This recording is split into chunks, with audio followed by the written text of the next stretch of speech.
साल 2004 में जब कांग्रेस के नेतृत्व में यूपीए की सरकार बनी और लगभग तब तय हो गया था कि सोनिया गांधी तो अब प्रधानमंत्री नहीं बन सकती हैं, तो इसके बाद मनमोहन सिंह को सोनिया गांधी ने पीएम का अपना उम्मीदवार घोषित कर दिया।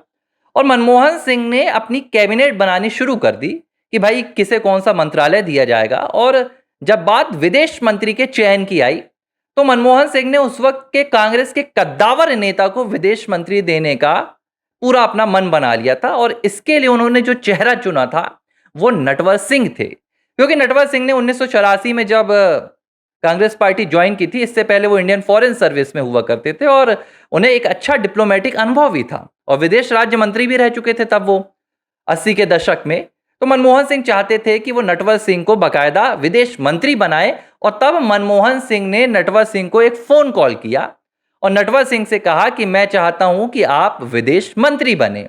और नटवर सिंह ने अपनी हामी भी भर दी। लेकिन इसके बाद खेल पलट गया।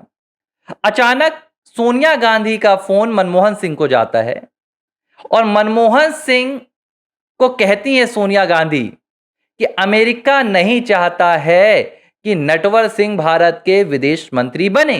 लेकिन मनमोहन सिंह ने कहा कि मैंने तो बाकायदा फोन कर दिया है, नटवर सिंह को मैंने विदेश मंत्री के लिए ऑफर भी कर दिया है। तो सोनिया ने कहा कि मैं खुद नटवर सिंह से बात करती हूं। और इसके बाद सोनिया गांधी ने बाकायदा नटवर सिंह को फोन किया और फोन करके सोनिया गांधी कहती हैं कि अमेरिका नहीं चाहता है कि आप भारत के विदेश मंत्री बने और आप अब इस पद से पीछे हट जाइए, हम किसी और का चयन करेंगे। लेकिन भाई नटवर सिंह, देखिए सोनिया गांधी उस वक्त राजनीति में धीरे धीरे सामने आई थी, वो उनका पहला कार्यकाल था, तो इतनी दबंगा भी जो छवि थी वो बन नहीं पाई थी। और नटवर सिंह कद्दावर नेता थे, इंदिरा गांधी के जमाने के थे, राजीव गांधी के जमाने के थे, तो वो भी अड़ गए। उन्होंने कहा कि विदेश मंत्री के अलावा मैं दूसरा कोई मंत्रालय नहीं लूंगा और अगर मुझे विदेश मंत्रालय नहीं मिला तो मैं बाकायदा पार्टी को जय श्री राम भी कह दूंगा। हालांकि उन्होंने जय श्री राम नहीं कहा था, मतलब मैं चल बसूंगा पार्टी से। तब सोनिया गांधी ने नटवर सिंह की जिद के बाद 1 साल के लिए विदेश मंत्री का जो पद था वो नटवर सिंह को सौंपा। अब 1 साल बाद 2005 में जैसे ही 1 साल पूरा हुआ, अमेरिका के बढ़ते दबाव के कारण सोनिया गांधी ने नटवर सिंह को विदेश मंत्रालय से हटा दिया। यह बात 2004 की थी। इसके ठीक 10 साल बाद नटवर सिंह ने अपनी ऑटोबायोग्राफी लिखी, यानी कि अपनी जीवनी लिखी। 26 सितंबर 2014 तारीख आप देख लीजिएगा, इस दिन उन्होंने विमोचन किया था। और इस जीवनी का उन्होंने नाम लिखा one life is not enough, एक जीवन ही पर्याप्त नहीं है। और इस जीवनी में उन्होंने इस बात का खुलासा किया जिसमें उन्होंने बताया कि कैसे विदेश मंत्री में उनका चयन होने के बाद अमेरिका के कहने पर सोनिया गांधी ने उनको फोन किया और बाकायदा कहा कि आप अमेरिका के चलते विदेश मंत्री नहीं बन सकते हैं। यह हो रहा था साल 2004 में।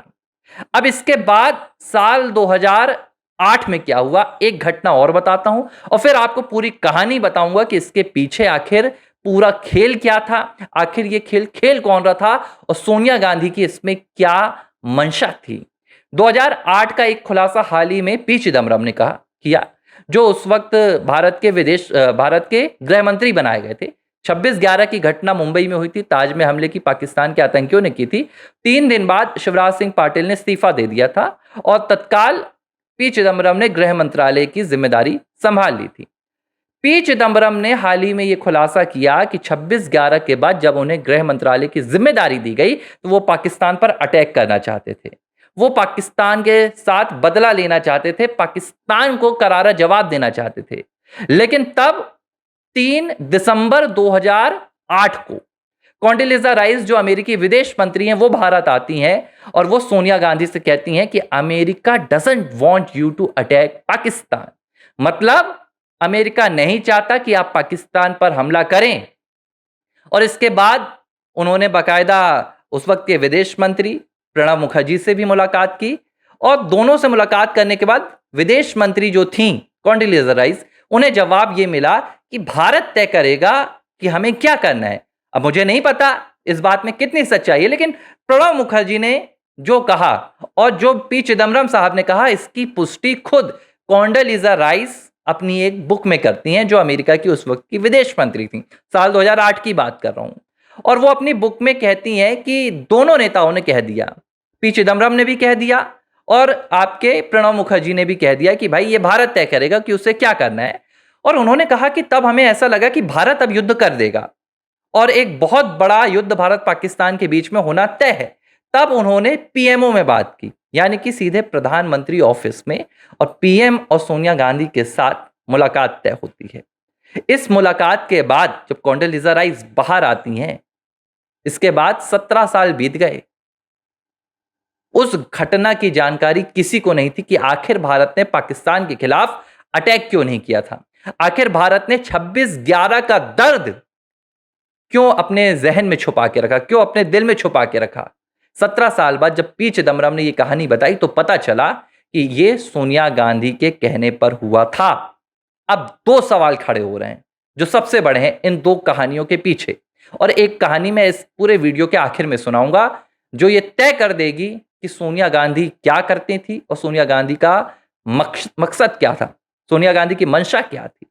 पहली बात, 2004 में, मतलब जब सोनिया गांधी पहली बार एक सुपर पीएम बन चुकी थी, यूपीए की सरकार बनी थी, तो भारत में कौन पीएम होगा से लेकर कौन मंत्री होगा, यह सब कुछ अमेरिका तय कर रहा था। अब एक देखिए, एक बड़ी भारत की सुरक्षा को लेकर, भारत की अखंडता को लेकर बहुत बड़ी और हैरान कर देने वाली यह बात है कि भारत की सरकार को अमेरिका ऑपरेट कर रहा था। अब अमेरिका ने उस वक्त क्या क्या किया होगा, भारत में जो स्कीम्स चली होंगी, जो फैसले लिए गए होंगे, क्या क्या उसमें अमेरिका का हाथ रहा होगा, यह नहीं पता। और सोनिया गांधी ने ऐसा अमेरिका को करने क्यों दिया। भारत परमाणु सशक्त देश था, भारत को डरने की जरूरत नहीं थी। भारत एक लोकतांत्रिक देश था, भारत की अपनी संप्रभुता है, भारत की अपनी अखंडता है। बावजूद इसके सोनिया गांधी ने अमेरिका को इंटरफेयर करने दिया, हस्तक्षेप करने दिया।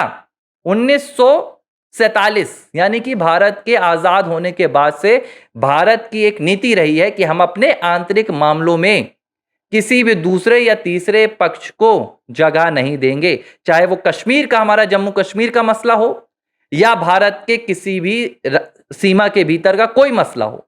लेकिन 2004 में अमेरिका भारत की सरकार बना रहा था।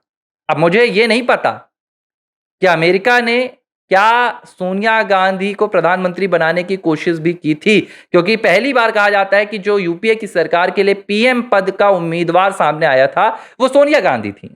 उन्होंने बाकायदा तब हमारे कलाम साहब को पत्र भी लिखा था कि हम इस दिन अपना शपथ ग्रहण करेंगे। लेकिन तब कहा जाता है कि सोनिया गांधी की नागरिकता उनके आड़े आ गई, क्योंकि सोनिया गांधी भारत की जन्मजात नागरिक नहीं है।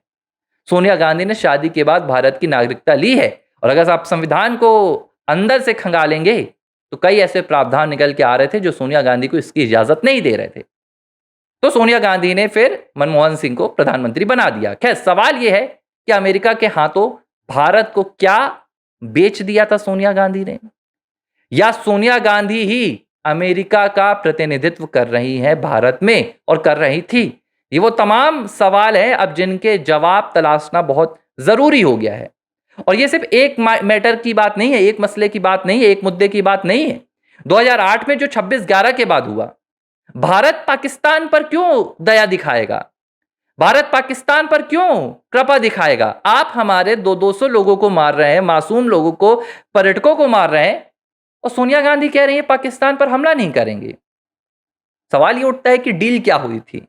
क्या अमेरिका के साथ सोनिया गांधी कोई डील कर रही थी या पाकिस्तान के साथ डील कर रही थी? दोनों का जवाब सोनिया गांधी को देना होगा। और तीसरी बात, ये तो मैंने दो विदेशी आपको मुद्दे बताए जिसमें यह साफ तय हो गया कि 10 सालों तक भारत की सरकार भारत से नहीं चली है। 10 सालों तक भारत की सरकार अमेरिका से चली है, और मैं तो यह भी कहूंगा कि उसमें पाकिस्तान का भी पूरा हाथ था। यह पाकिस्तान भी तय करता था कि भारत के भीतर क्या होगा, क्योंकि जो मेरा तीसरा मुद्दा है इस वीडियो का, यह आपको हिलाकर रख देगा। यह मुद्दा सुनने के बाद और यह सच सुनने के बाद आप खुद कहेंगे कि भारत के भीतर जो पिछले 10 सालों में हुआ है वो शायद दुनिया के किसी देश में नहीं हुआ होगा। हिमंता बिस्वा शर्मा पहले कांग्रेस पार्टी में थे, ये आपको पता होगा। उसके बाद उन्होंने भारतीय जनता पार्टी 16 में चुनी, 2015-16 में। हिमंता बिस्वा शर्मा को एक मौलाना नहीं चाहते थे कि उन्हें कांग्रेस पार्टी वहां पर टिकट दे, मौलाना राशिद। अब उन्होंने ये बात खुलेआम कह दी, तो भाई हिमंता बिस्वा शर्मा भी सामने आए और हिमंता बिस्वा शर्मा ने एक बहुत चौंका देने वाली कहानी बता दी। हिमंता बिस्वा शर्मा ने कहा कि सोनिया गांधी मौलवियों और मौलानाओं से पूछती थी कि भारत में सांसद की, विधायक की, मंत्रियों की और मुख्यमंत्रियों की जो उम्मीदवारी है वो कैसे तय की जाए। अब ये मौलवी किससे पूछते थे ये नहीं पता, लेकिन अगर आप तार को जोड़ेंगे तो पाकिस्तान के पार कहानी चली जाएगी। भारत में किसे कहां पर मंत्री बनाना है ये मौलवी तय करते थे, ना कि उस वक्त की भारत की सरकार। और ये तमाम खुलासे अब एक के बाद एक आ रहे हैं। एक सवाल ये भी उठता है कि 10-10 साल बाद, 17-17 साल बाद ये खुलासे क्यों सामने आ रहे हैं? क्यों अब तक चिदम्बरम खामोश रहे? क्यों अब तक हिमंता खामोश रहे?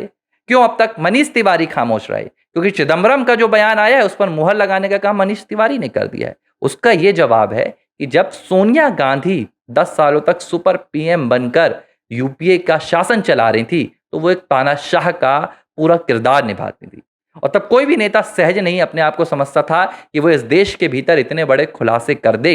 लेकिन आज सरकारों ने इतनी छूट दे रखी है, आज लोकतंत्र हमारा इतना मजबूत हो गया, मौलिक अधिकार इतने मजबूत हो गए हैं कि आपकी बातों को सुरक्षा दी जाती है। आप कुछ कहते हैं तो आपको सुरक्षा दी जाती है, आपका दमन नहीं किया जाता है। आज प्रधानमंत्री को लेकर लोग कुछ भी कह देते हैं, उनका दमन नहीं किया जाता है। इसीलिए 10 से 15 साल बाद आज एक से एक बड़े खुलासे हो रहे हैं। मुझे लग रहा है आने वाले दिनों में जैसे जैसे कांग्रेस और सोनिया गांधी और कमजोर होंगी, शायद आंखों पर और कानों पर भरोसे ना करने वाले भी एक से एक बढ़कर खुलासे हों। एबीसी हिंदी न्यूज़ आप लगातार देख रहे हैं, हमें समर्थन दे रहे हैं। मैं हर रोज आरमोहन तिवारी आपसे मुलाकात करता हूं। एक छोटी सी आपसे विनती है, ज़्यादा से ज़्यादा हमें सब्सक्राइब करें और अपनी राय बताएं कि आप किस तरह का हमारे लिए बदलाव चाहते हैं। हम आपके कमेंट्स पढ़ते हैं और उसके बाद ही आपके लिए कंटेंट बनाते हैं। नमस्कार। एबीसी हिंदी न्यूज, आज ही जुड़िए हर खबर के साथ